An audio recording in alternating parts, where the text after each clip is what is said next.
And I have to confess, I really resisted coaching for a long time, Jen and James, because you need to know this about me. I'm obsessive compulsive. I will not let you fail. Yeah, right. I read a great sales book. It was called The Bible, and Jesus was an incredible salesman. I think Jesus. I'm going to use that one. If you can motivate inner city teenage boys to read Shakespeare, I'm pretty sure you can motivate your sales team. And it was good. He did me a favor. He got me thinking bigger. All right, everybody, get ready because today's guest brings serious energy and storytelling power. We're joined by Dr. Danny Brassell, aka Jim Carrey with a PhD, and I am curious to know how that came about, but a world-renowned speaker who's delivered over 3,500 talks and authorized 21 books. He's the co-founder of Well-Crafted Story, helps entrepreneurs turn their stories into powerful presentations that actually convert into clients. From inner city teacher to global speaker, Danny knows how to captivate, connect, and communicate at the highest level. If you want to level up your message and your impact, this one's for you. Let's get into it, and welcome to the show, Danny. Danny, thank you. Oh, you're on mute, bud. Mute.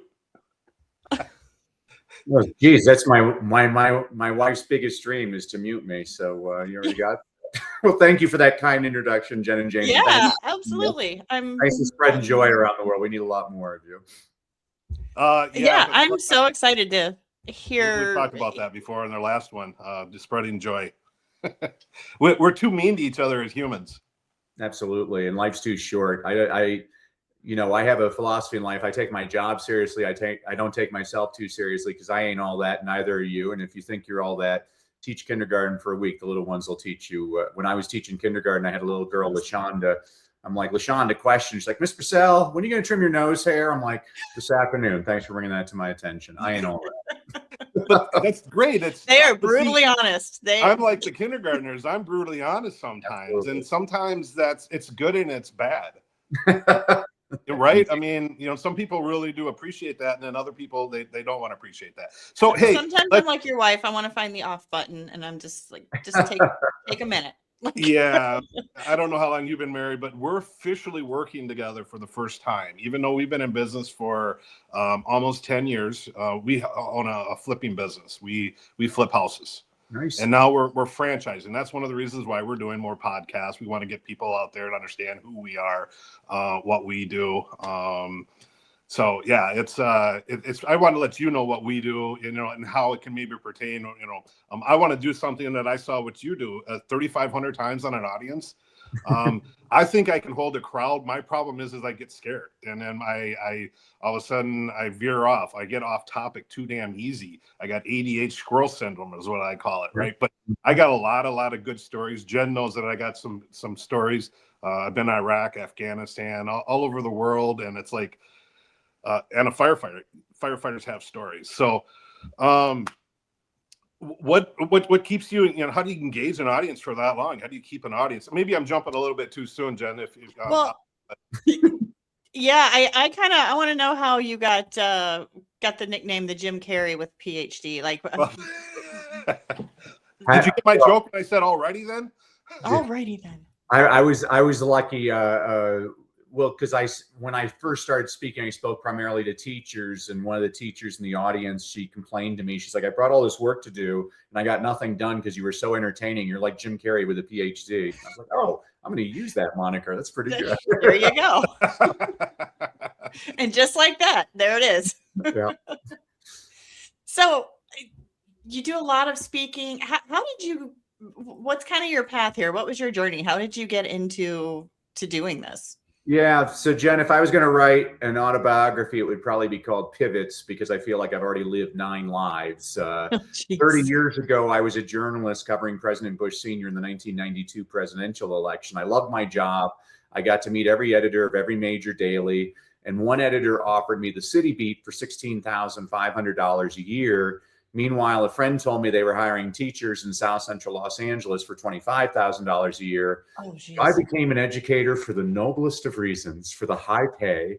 And ironically, I fell in love with teaching. I've taught all age levels from preschoolers all the way up to rocket scientists. I can make that claim because I used to teach English as a second language to engineering students at the University of Southern California. Oh, yeah.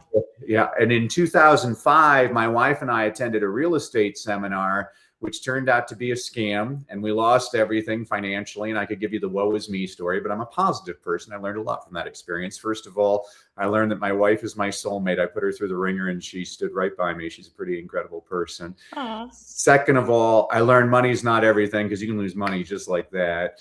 Third, I try not to judge other people, because if I was somebody who saw what I had done, I would have said, well, you deserve that. But now I realize, unless you know everything about a person, you really don't know anything about a person. Fourth, I became a Christian, which I'm always embarrassed to admit it took a catastrophe. But the more I read the Bible, I realize I ain't the first screw up to find Jesus. And fifth, and probably most applicably for this podcast, I didn't want to file for bankruptcy. And my accountant said, well, you have to earn this much more money this year. And so I started speaking on the side, and I hit that number right on the number. Well, the next year, Jen and James, he gave me a much higher number, and I hit that number right on the number.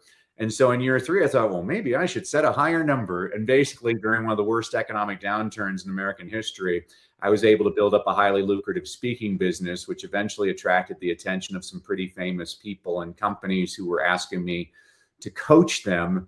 And I have to confess, I really resisted coaching for a long time, Jen and James, because you need to know this about me. I'm obsessive compulsive. I will not let you fail. I will be on your back, holding you accountable until you succeed.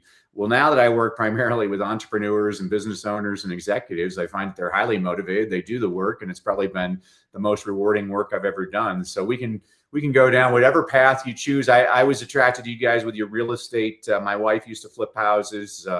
I always crack up because whenever we go to a Home Depot, all the guys come up and start talking to me. And she's like, stop talking to him. He doesn't know anything. And then whenever we go to a school, all the teachers talk to my wife. I'm like, stop talking to her. She doesn't know anything. So, we do our little role reversal, but hey, there's nothing wrong with that.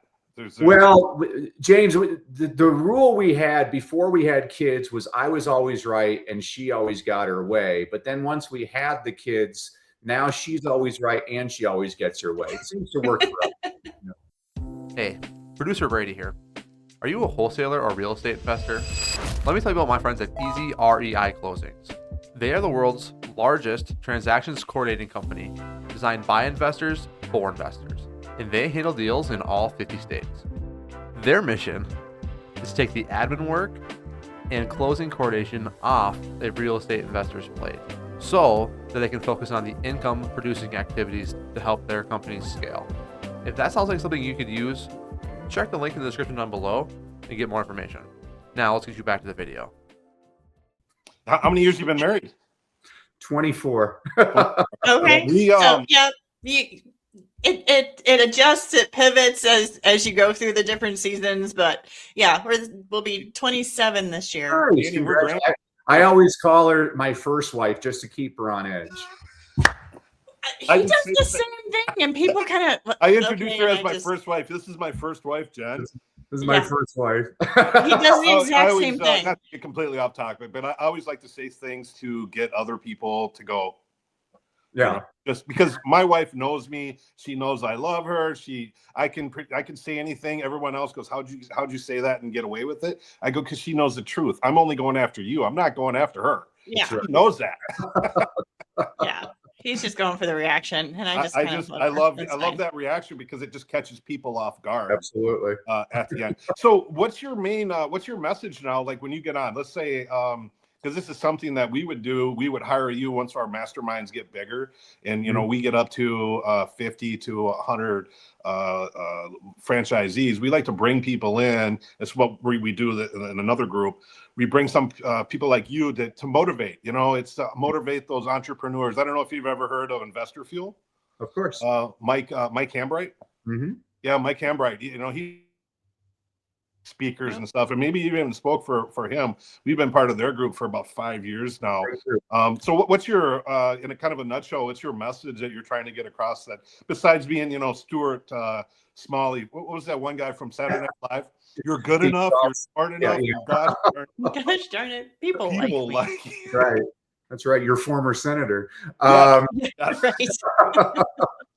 Well, I have a company called Well Crafted Story. I have two co-founders, Coach Jimmy Hayes Nelson and Dave Ward. I call us the professor, the performer, and the producer because my background is academia. Coach Jimmy was a Broadway actor, and Dave was an attorney. And what we do is we help people convert audiences into actual clients, because the only way I evaluate your effectiveness on stage is how many people decide to take the next step with you. It's great if people think you're a great speaker. It's wonderful if you get a standing ovation, but all that matters to me, it's great that you move hearts, but we also want to move the needle. And so it can be an unpaid offer. So like subscribe to my podcast or vote for me.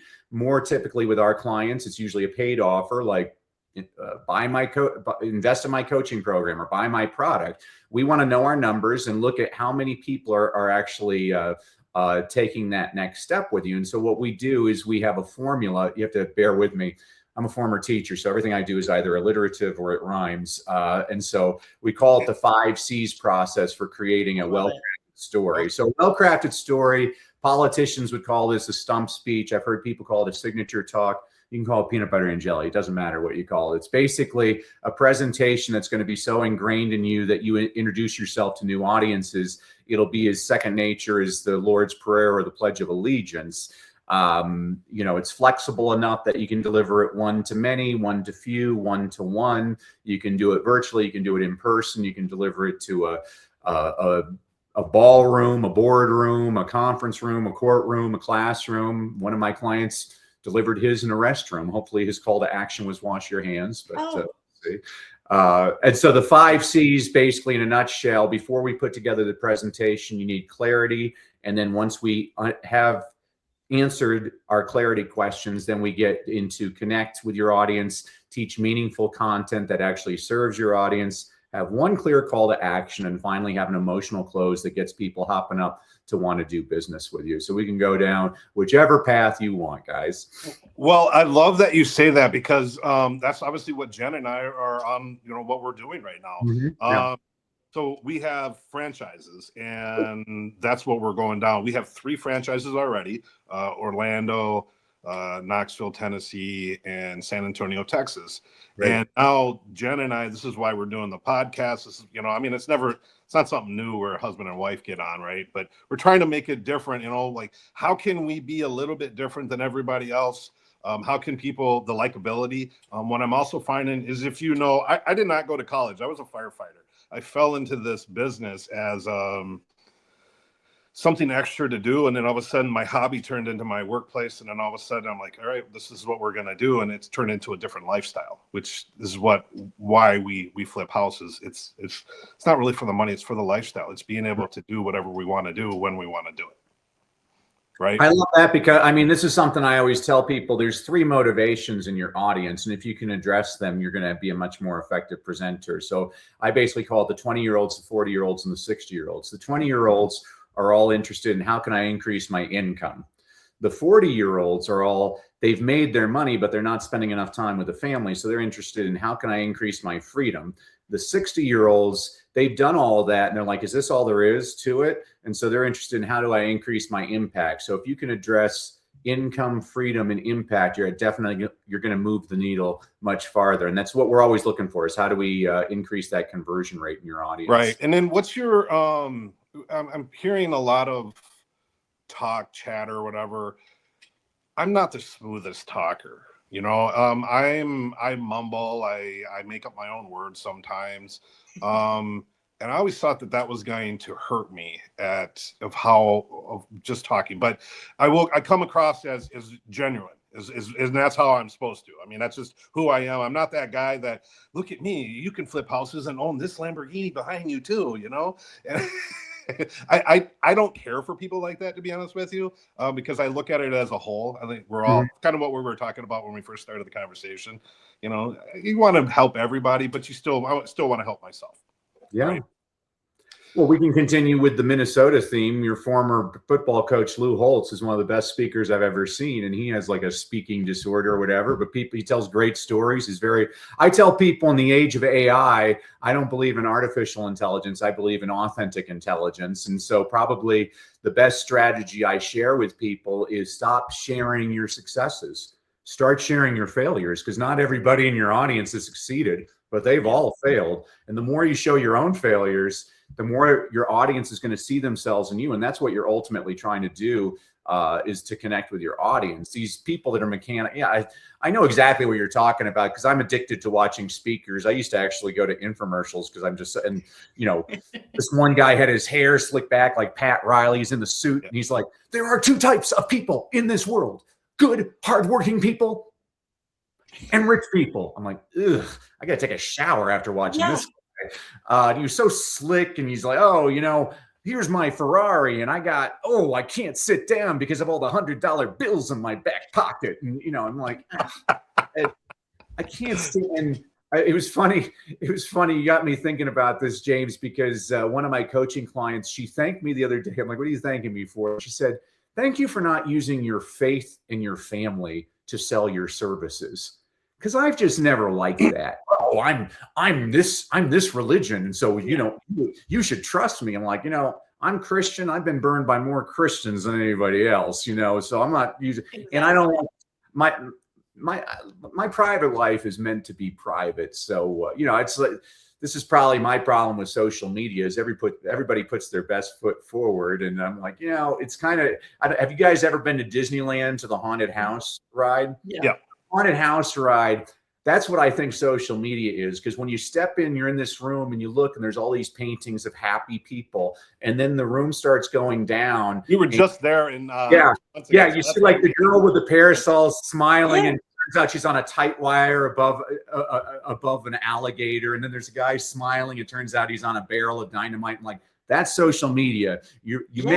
You make yourself look like, oh, I'm all this, and you're just sitting on a barrel of dynamite. So that's a great comparison. I love that. Absolutely. The same way. You don't know what anybody's dealing with behind the scenes. You don't know what's happening behind closed doors. You know, and that's, you know, that phrase, like, everybody's dealing with something. Just be kind. Mm-hmm. Like, no matter what they're presenting out here, you know, there's something going on it's true. Eating at them, or that they're dealing with or trying to process. And it's just be kind. Well, I do appreciate that advice, and that's kind of where I'm going, and that's probably what made me feel that much more, more comfortable doing this each and every time, is because I mumble. I forget what I'm saying sometimes.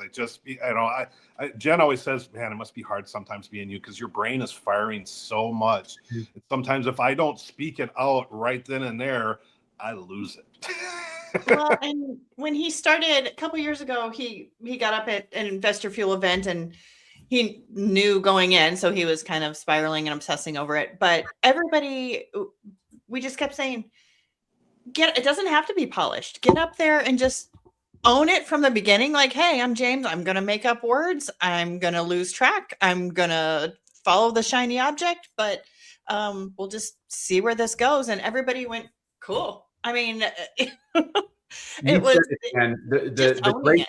the great coaching that you just did was own it. And that's what I always tell people is, I work with a lot of people. Most of the people, I do work with speakers, but most of the people I work with, they're either terrified of speaking or they have no interest of speaking. They just want to get more clients. And so one woman I'm working with, she's shaking like crazy. And she's like, what do I do? I'm like, shake even harder and tell everybody this is the most nervous you've ever been, because contrary to popular belief, audiences actually want you to succeed. All of us have all been in that presentation where the person was bombing, and it's just time stands still. It's like, oh man, this stinks. But if a person just fesses up to it and says, I'm nervous, now your audience is like, hey, you can do this. You can do it. Like, people are actually pretty cool. And because I watch about 10 speakers a day, and I love watching comedians. Comedians are the best at this, because if you watch Kevin Hart, he's a short black guy.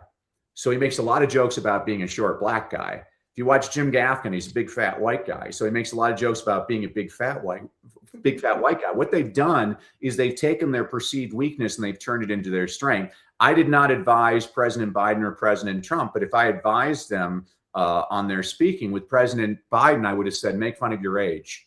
I can't remember anything. I'm so old. Because what would have happened? But we were already doing that. People would have laughed and been like, oh, President Biden, he can't remember anything. We did that Instead of trying to fake it we did that and pretend that everything was fine. And President Trump, I would have said, make fun of your humility. Oh, nobody is humbler than me. I'm the most humble person on the planet. Like when you make fun of it, now everybody's laughing with you instead of at you. And that's very important. So like making up words or whatever, that's great. People are going to like, that's a real person.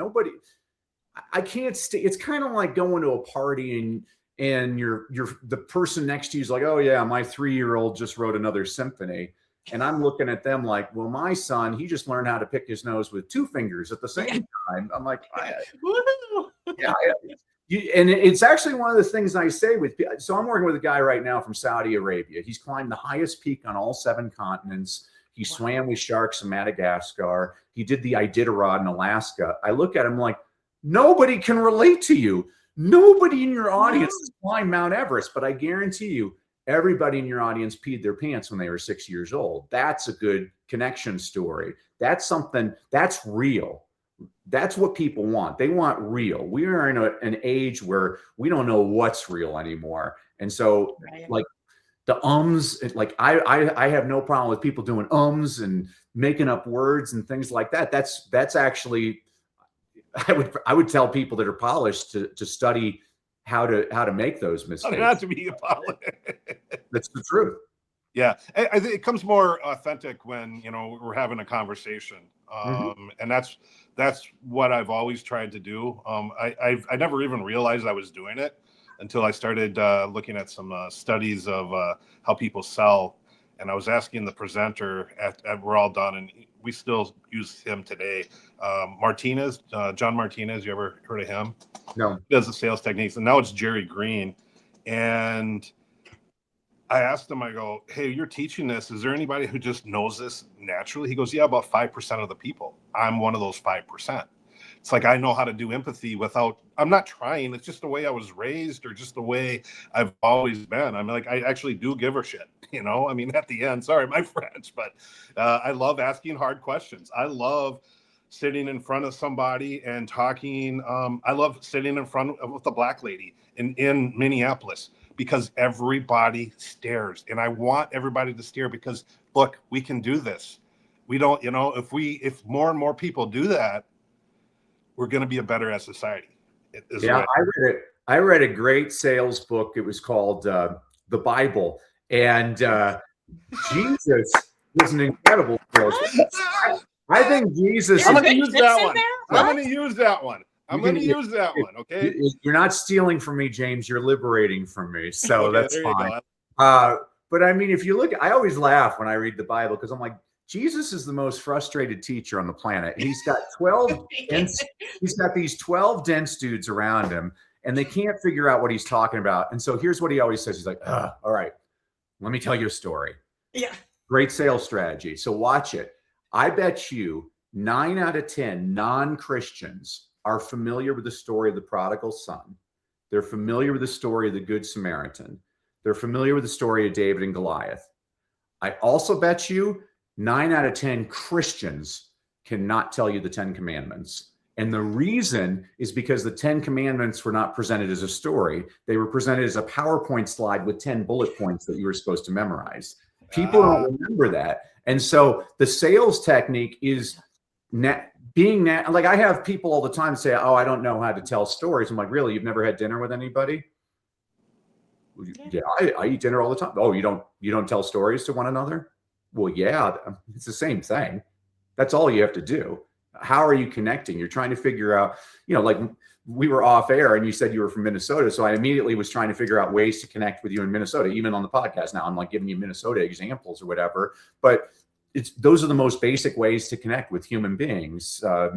you watch Godfather 2, the Godfather's trying to get this slum landlord to help out this widow. And he's like, hey, you're from Sicily, right? He's like, no, I'm from this part. He's like, oh, well, we're both Italian. I'm like, oh, yeah, he's doing a great job of figuring out. I love that. I'm glad we're paisan.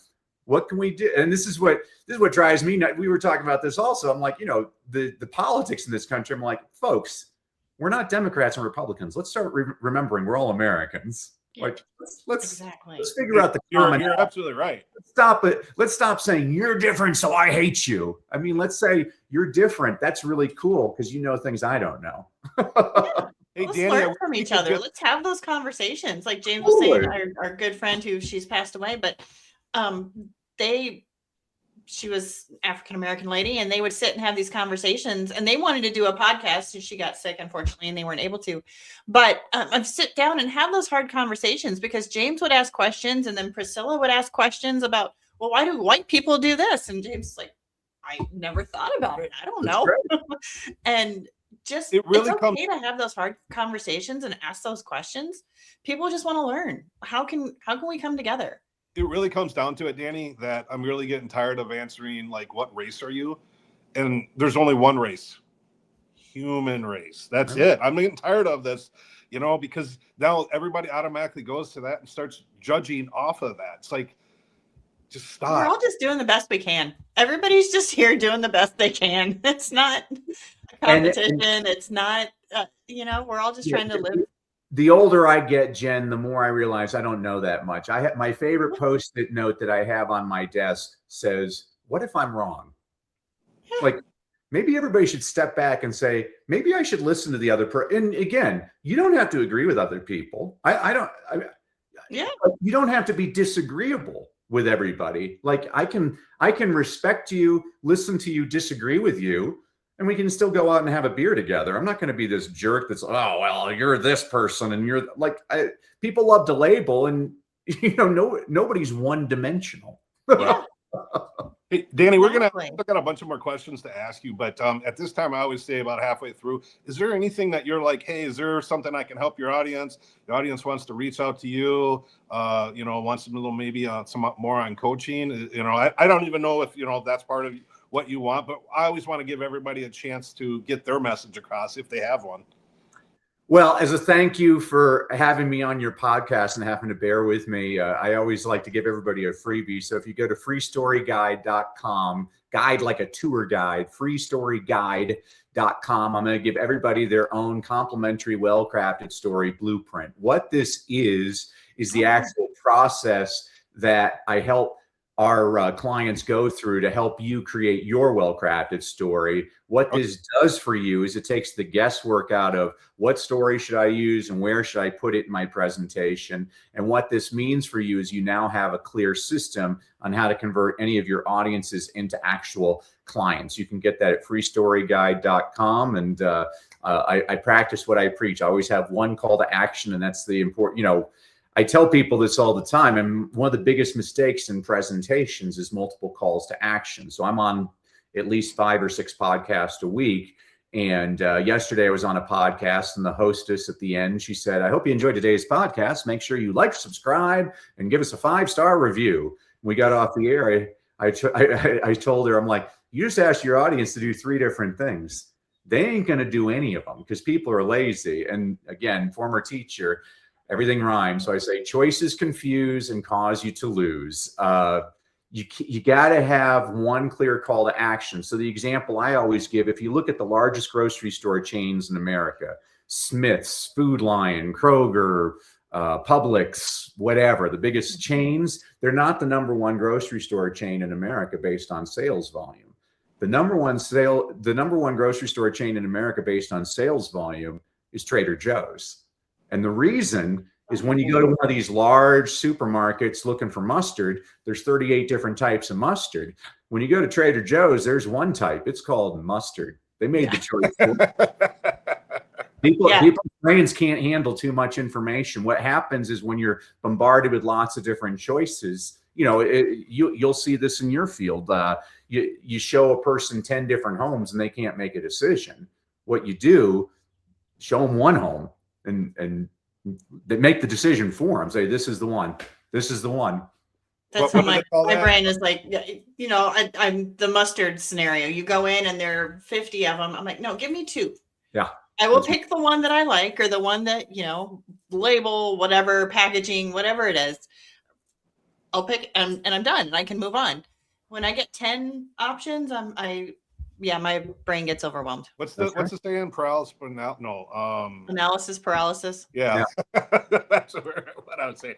Hey, so I really do think I got a kind of a good story. You know how a guy goes from being a firefighter to all of a sudden a real estate guy, and what we've built. You know, again, I've been to Iraq, Afghanistan. Jen, you know, she's 100% part of the story, because here I thought I had it hard being in a war zone. She had it harder because she. You went there for war. I thought you went there for tourist purposes. Yeah. Yeah. So I was not military. Beaches are great. I went over as I raised my hand. We needed to go over because of money. It's just, I know I could make big dollars over there and support my family. But just, you know, how I went from that to, you know, now owning, you know, I'm a franchisor. I've kicked some ass. I've taken some names. I will be honest with you. I'm struggling right now on the fact is everything is pretty smooth. I used to live in chaos all the time, and my body still wants chaos, even though everything is peace. I woke up at 6:30 this morning just going, I don't have to do anything. You know, relax, James. Go over there and sit in front of the TV, you know, scroll down on your stuff. But yeah, I really do think there's a pretty good story. But I think it's you know, kind of going into this, what's the truth about public speaking? You know, I mean, everybody, you know, they always tell it, make sure everybody looks naked out there, right? Imagine everybody naked. Do they still do that or not? Is that They the old do, and I've never understood that ever, because It frankly, makes no sense to me. I'm like, I don't want to look at my audience as if they're naked. What I do is, like, if you're scared, I say, look at the one person smiling and just make it a one-on-one conversation, because your eyes make it look like you're pretty much speaking to everybody. I always look for the one reassuring face in the audience. I like that. My whole strategy before was, don't tell me I'm going to speak until I need to speak. So truthfully, I didn't even realize we had a podcast today. I'm doing something else, going down another rabbit hole. All of a sudden, she, 5 minutes before, she's like, "Oh, okay, great." But that actually helps me, because then I don't have to sit there and, hey, I wonder who this guy is. I wonder if he's cool or not. You know, you're cool, Danny. Just so you know. All right, good. I was going to ask. I mean, I'm a sociable guy. I really, truly am. But I'm one of those guys that, you know, I'm a extrovert, but I get full at the end of the day. And all of a sudden I want to do an Irish goodbye and not say goodbye, you know, when it's cocktail hour, because I've been talking all day. Like, I struggle now. It's like, now guys want to meet at the bar at 5 o'clock, 6 o'clock. Well, I've been on podcast. I've been on the phone. It's the last thing I want to do is continue talking. You know, but so reframe it, James, is when people want to go out with you, that's a great opportunity for you just to ask a lot of questions and practice your listening skills. That's what you do. Is if you don't want to talk, just ask lots of questions. Everybody loves to talk about themselves. there you go. yeah, that's actually really good advice right there. It sounds so damn simple, but it's people's favorite subject is themselves. It's, you know, Donald Miller has a company called Story Brand. I love Donald, his message. He says, when you're on stage, your job is to be the guide and to make your audience the hero. When people say, I don't want to sound salesy on stage, I always say, well, stop selling, just serve. I want you to look at your audience like they're dying. You have the antidote. If they don't get your antidote, they will die. It gives you a different mindset. What can I do to help my audience? So I'll jump into, when I'm teaching people the content portion of the presentation, this is usually the largest part of most presentations. This is the part most people stress the most on. And I'm like, well, don't worry, because the research shows it's the least important part of your presentation. The bun's usually more important than the burger. The beginning of your talk and the end of your talk is what people remember. They don't remember anything in between, but what they do remember is, are you helpful? And so when I first started speaking, I always tell people, the way you grow your audience is you should start with as narrow an audience as possible. So this relates to the clarity questions. The two clarity questions before we put together a presentation are, who is your audience and what is the problem that you solve? If you can answer those questions succinctly, and you'd be amazed, 95% of the people I work with cannot, when we start working together, answer one or both of those questions succinctly. But once we are very clear, who is my audience? You know, people say, oh, well, I love speaking to women, Christian women. Well, I also like to speak to men. And, well, they could be Jewish. And I'm like, you just named like 5 different groups of people. That, like, we can't do that. We need to so when I first started speaking, I had been a teacher. And so I started by speaking to teachers. Well, then I was able to expand to school administrators. And then I expanded to parent groups. And then I was in a mastermind with a bunch of business people, and they were great because they got me thinking bigger. I was at a table once, and it was me and 8 billionaires. I'm like, I'm at the wrong table. They're like, no, stay here, Danny. You think differently than the rest of us. You say 10 things, 9 of them are crazy, but the other one's worth millions of dollars. And they got me pumped. One of the guys, he ran a very large company, and he wanted me to motivate his sales team. And I'm like, I don't know if I'm qualified to motivate your sales team. And he looks at me like I'm an idiot. He's like, Danny, if you can motivate inner city teenage boys to read Shakespeare, I'm pretty sure you can motivate my sales team. And it was good. He did me a favor. He got me thinking bigger, but you got to figure out who is that audience that I'm speaking to. Very narrow. I got off, my original point was on the content is how can you be helpful? So I started off by speaking to teachers, and one of my mentors, he's no longer with us, but he's a great guy named Jim Trelease. He wrote a book called The Read Aloud Handbook.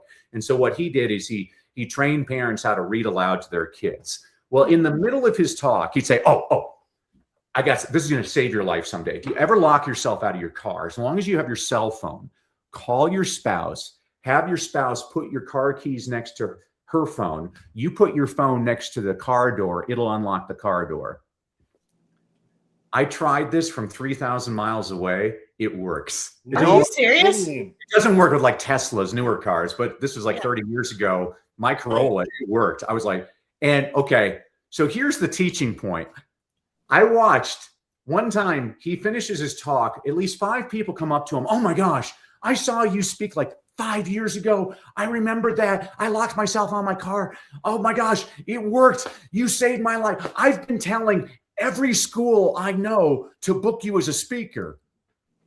Whoa. This has nothing to do with his presentation, but he did something most people don't do. He helped. This is my rule. Whether you decide to do business with me or not, I have an obligation to help you because you gave me your most precious asset, your time. So what can I do to help you while I'm speaking to you? If you can at least give one nugget that everybody can leave with, and this is a practical thing that they can take action with immediately, you're doing better than 95% of the speakers I see out there. Most speakers, I actually liked it. This isn't political. I just like the speech. So Bill Clinton, President Clinton was giving a speech at the Democratic Convention 2 summers ago. And he said, oh, I thought Trump was an opera singer because he always says, me. And I just thought that was such a funny line. Like, this has nothing. I'm not political. I just thought it was a funny line. I mean, I'll go back and forth on the Republicans and Democrats. But all I'm looking for is what's the nugget? What is it that my favorite still, here, we're going to do Minnesota themes. So Walter Mondale was from Minnesota.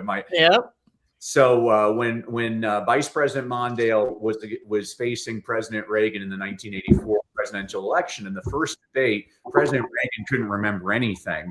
And so the second debate, the very first question was, Mr. President, you couldn't remember a lot in the first debate. Is age going to be a problem in this election? And Reagan says, I am not going to make age a political issue in this campaign. I am not going to point out to the American people my opponent's youth and inexperience. He got Mondale back. I was like, oh my, the election is over. The one line. So I'm always looking for, there are people all the time that are brilliant on stage. I'm working with a lawyer right now, and he's trying to figure out how to convince the jury it's a big class action suit. What can I do? And I said, you got to keep it simple. Most lawyers, they speak really big, but let's look at the most famous trial of our time was the OJ trial, where you have all these highly sophisticated prosecutors, Marcia Clark and her team, but then you have Johnny Cochran, The glove doesn't fit. And he said, "You got it, James. You must quit." You must have quit. That's all anybody remembered. That is it. I mean, that's brilliant. This is all I'm looking for. So one of my I always tell people there's only 2 ways to get better as a speaker. I've had lots of coaches and mentors in my life. One of my mentors was a guy named Jim Rohn, and Jim used to say, "You can't pay other people to do your push-ups." Translation, you got to do the reps. I mean, you got to get out there speaking. You two are on a podcast all the time. So this is great. It's great practice for you. But even the smallest towns in Minnesota have a Lions Club, an Optimist Club, a Kiwanis Club. They got schools, they got churches, synagogues, chambers of commerce. You got to get out there, get your reps in.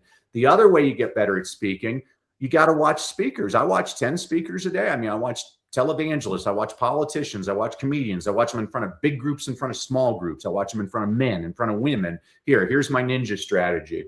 I watch a lot of televised award shows because when the person wins the Academy Award, they only have 45 seconds to connect with their audience. I want to see how they spend their time. Now, most people, they waste their time. They get up there like, "I want to thank God, I want to thank the Academy." It's stupid. Nobody's paying attention. But every now and then a person hits it out of the park. So a few years ago, there was a guy by the name of Joe Walker who won the Academy Award for Best Film Editing. Now, this is the Academy Awards. The important people are in the front of the room, the actors. And the camera's scanning the crowd. You can see the actors. They don't care. This is film editing. Joe Walker gets on stage. He's British. He speaks very slowly and deliberately. He says, "A lot of people don't know this, but when phrased properly, the term Academy Award nominee can be used as an insult." Well, now the camera scans the crowd. You see everybody leaning in like, what's he talking about? He says, "For example, yesterday I got in an argument with my 17-year-old daughter, and she said, 'Well, Academy Award nominee Joe Walker.'" All of a sudden, you see everybody laughing hysterically. He gets on stage. Denzel Washington wants to meet him. Sandra Bullock wants to meet him. Brad Pitt wants to meet him. Time magazine said he was one of the highlights of the Academy Awards. Oh my gosh. That's how you connect. 45 seconds. It's only little things. All these little things. And that's funny because I do things sometimes. I'm that guy that speaks in the elevator. Mm-hmm. You know what I'm talking about, where no one wants to say anything. You're going to a sporting event. I'm like, "Come on, we're here for let's be cheery." or you know what? And that exactly, like, catch them off guard, which is what James was talking about earlier, what he just likes to do as a hobby. But just catch people off guard, and then you kind of throw them off a little bit, and then you're able to connect and engage, which is, this is the norm, right? The so-called norm. And I will say something just to, it's a funny that everybody's thinking the elephant in the room, but I'm the only one brave enough to actually say something. Well, but isn't that a great way to distinguish yourself, James? I mean, if I'm coaching, that's exactly what I'm saying is like when somebody asks you how are you, most people say fine. You've just totally eliminated an opportunity. I always say, well, I'm on the verge of niftiness. Yeah. Well, that catches people off guard. Or if somebody asks me the time, I'm like, it's 15 minutes till 11:05. What? I mean, you can do I like that one. What you're trying to do, this is very difficult. What can I do to be memorable? I read Michael Caine's autobiography on acting, and he said when he started off as an actor, he wasn't getting cast in anything. And so what did he do? He bought these thick rimmed glasses. He didn't need them. And then casting directors are like, well, who was the guy with the thick rimmed glasses? That's how he started getting roles. Okay. I still remember a speech I watched 30 years ago by Meg Cabot. She wrote The Princess Diaries, and she showed up on stage wearing a tiara. And she looks at the audience, she's like, I'm always the only person wearing a tiara.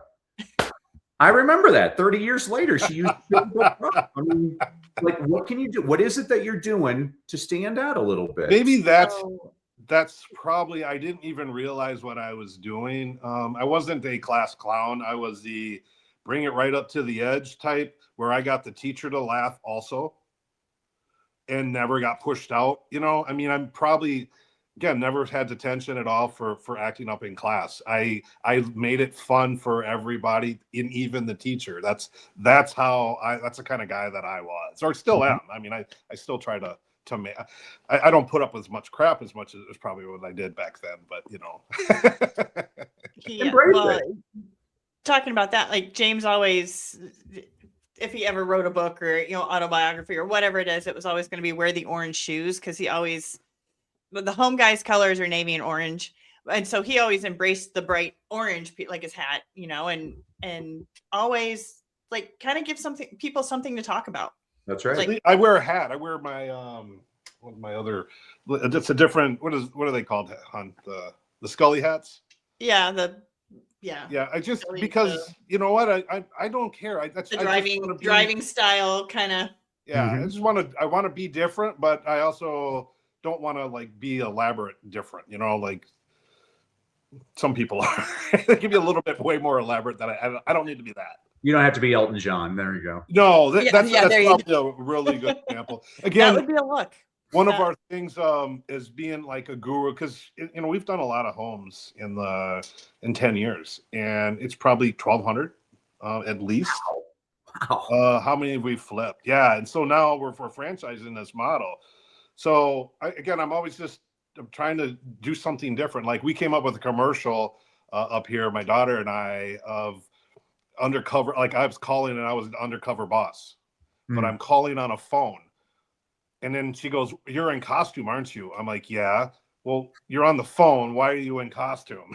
Because you're checking in to see if our systems are right. We actually, from our competitors, they called me up and go, "Damn it, that's a game changer. You're making it. You're putting your daughter and you and people. You're likable, and that's what people want. They want the likability. And I think that's. Yeah. I think I have the likability without the cheesiness. Well, I mean, so it's just that connection.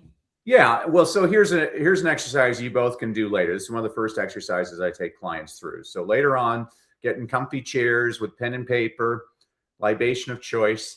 And for an hour, I want you to write down every story that's ever happened in your life. And I don't mean the entire story. I just mean triggers, like the time I locked myself out of the car in front of Costco, the time Dad spilt mustard on his tie at that fancy restaurant. In an hour, you'll find you come up with a couple of hundred stories like this. So that's the first part of the exercise. The second part of the exercise is then I want you to think about, excuse me, what's this story really about? Oh, this is a story about never giving up. Oh, this is a story about my priorities. Oh, this is a story about friendship. On my computer, I have hundreds of files with literally tens of thousands of stories. So when I'm putting together a presentation and I want my audience to feel certain emotions, I know exactly the story to use to evoke that emotion. I mean, the difference between a good presenter and an excellent presenter, good presenters tell stories. Excellent presenters, they tell stories with intention. The story is driving you towards the call to action. That's what you always want to be focused on. Yeah, awesome. And Jen knows I got a lot of stories, because there's sometimes where all of a sudden I'll tell a story that happened and she looks at me and goes, "I don't think I've ever heard that story." It doesn't happen often anymore, but there have been a couple. Yeah. For 27 years, it shouldn't happen very often, because in reality, it doesn't happen too often anymore. Being in her life, I don't really remember without her. She's been in my life for more than half my year. More than half. So, but it's kind of cool. I got lots and lots of stories. I've been in positions for. God's put me in a lot of different positions. Let's put it that way. Well, and I think that the connection now is like we're able to kind of tag team and combine some of those stories and some of those, I don't know. Tell the story from my side and your side now. Like being in Afghanistan, that story could easily be brought into, this is my day, and I'm telling my part of the story. Then you're telling your part of the story of like what you're doing while you're being a single mom, but you're still married.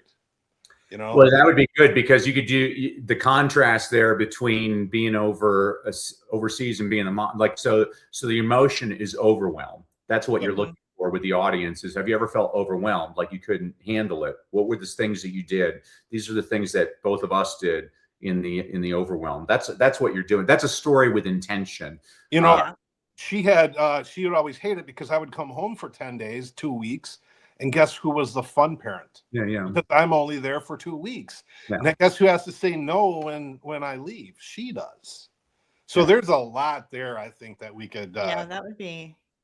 Being an uncle is a lot more fun than being a dad. Yeah. Right. And so even being a grandparent right now, that is super awesome. That was my ultimate goal, but I found out you had to have kids before you got the grandkids, unfortunately. Oh. Yeah, that's happened. Our daughter we were down in Orlando, and they're like, "Oh, it's pretty nice, you know, your parents are pretty nice, you being a teen mom." She's like, "A teen mom? I'm 24 years old."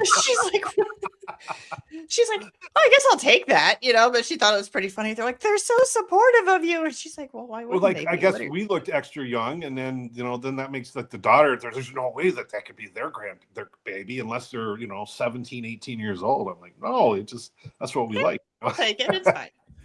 Hey, Danny, this has been super, super great. It's one of those things where I learned a lot. I've been learning a lot doing these podcasts, and which is super cool. I learned a lot about, you know, a little bit more from speaking. Again, if anybody wants to reach out to you about coaching, you can talk to them.